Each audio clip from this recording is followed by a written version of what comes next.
আজ আমি বানাবো কাচকি মাছের বড়া।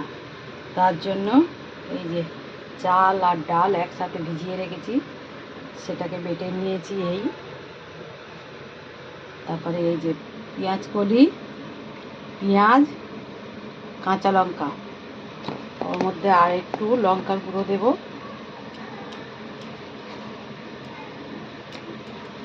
একটু হলুদ গুঁড়ো দেব,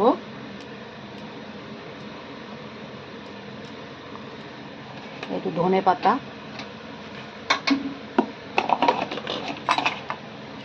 এবারে সব মাখাবো। আর দেব পরিমাণ মতো নুন, দিয়ে মাখাবো। এই যে মাখিয়েছি, সব কিছু দিয়ে মাখানো হয়ে গেছে, এবারে ভাজবো। দেখো তেল গরম হয়ে গেছে।